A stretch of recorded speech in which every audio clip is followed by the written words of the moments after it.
Jabke and Ben Talendert, Hayden Pascoe. And from the back of the bus, the Victoria number 4 of Jack Bell. 12 laps on the line, and Steel Fabricators scoreboard. This is heat race number 7. Good start there by Amano in the 28, able to jump out to the early race lead.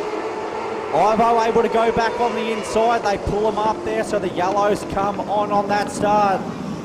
Goes up from the start. Official.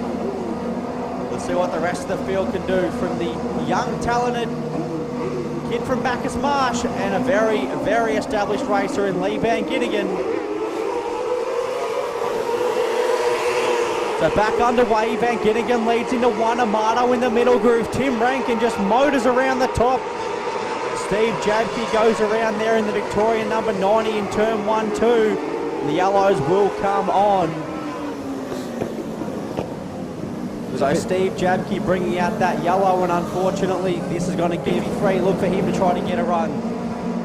Watch for Tim Rankin there in the 47 to try to use that high side to effect. To grab a few spots here at the restart here in heat 7.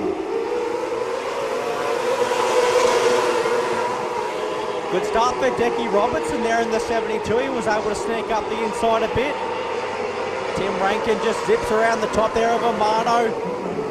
Caden Iverson with a nice clean slider there on Lee Van Ginnigan as Lethal looks back to the bottom there in turn number 1. Van Ginnigan able to drive back by. Iverson commits to the top and motors down the backstretch into 3, your race leader.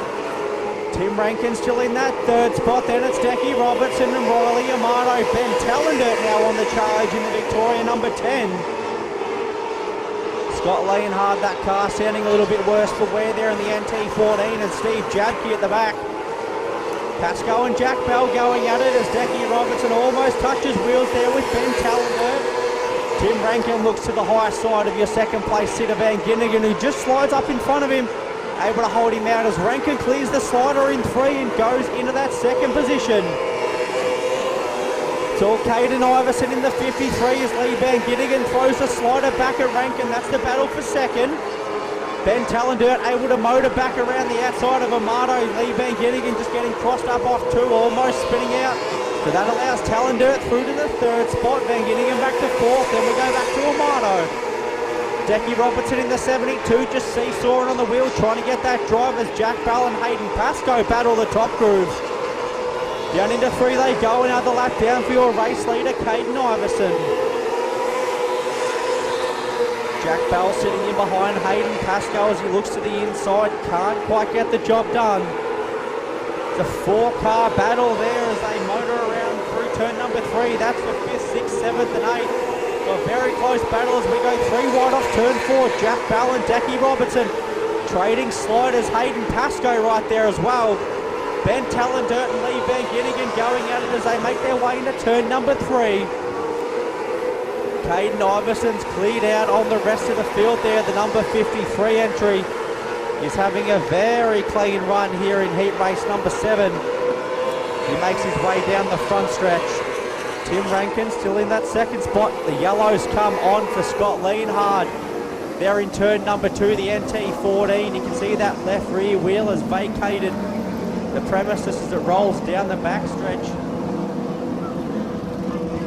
Unfortunately for Scott Leonhard, after trekking all the way down from the Northern Territory to compete in the title last weekend, of course here in Speed Week finds himself hung up there without no left rear wheel in turn number 1 here in heat race number 7.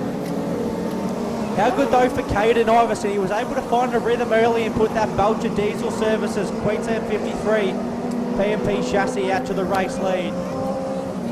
An early battle between Lee Van Ginnigan and Tim Rankin gave him a roll down the backstretch past the line. Our Steel Fabricators scoreboard, 4 laps left on that. So let's see what the Queenslander can do here as he runs it home to the checkers with 2 very fast Victorians biting at his heels. So Rankin just running it a little bit high. Van Ginnigan was able to pull up, just not quite enough able to clear. He had to backpedal down the backstretch. Talendert in that 4th spot. Then it's Jack Bell in the 4. Hayden Pascoe goes by Decky Robertson and Steve Jabke goes around there in turn number 4. The yellows come on for Steve Jabke there in the Victorian number. Good to see so many cars here representing Victoria, and of course from far and abroad, the Queenslanders, the lone Western Australia in Ryan Higgs. The Territorians, the North Queenslanders and everywhere in between as we go back to green. Rankin drives that top group again. Lee Van Yinigan tried the same move, couldn't quite get it done. Talendert left the door open. That allowed Jack Bell to get a run on the top as he makes his way into position number 4. So Talendert has to slide back to that 5th position as he looks to go past Bell once again. Can't get it done. Then it's Hayden Pascoe. Decky Robertson, Riley Yamato and Steve Jabke as the white flag comes out for Caden Iverson. Rankin still in that 2nd spot as he looks to mount a charge down into 3. What can he do as he makes his way past on Iverson? Can't get it done. So Iverson will take the checkers. Rankin 2nd, then it'll be Jack Bell from Lee Van Gittigan. Ben Talendert and then Pascoe, Decky Robertson, Steve Jabke and Riley Yamato. Great heat race there. Caden Iverson, your eventual winner in the Queensland 53. Tim Rankin in 2nd. A storming run from the Victoria 4 of Jack Bell, home for 3rd from the rear. Lee Van Gittigan home in 4th, and your 5th. Rounding out your top 5 was the Victoria 10 of Ben Talendert. Great drive though from Caden Iverson in the Queensland 53.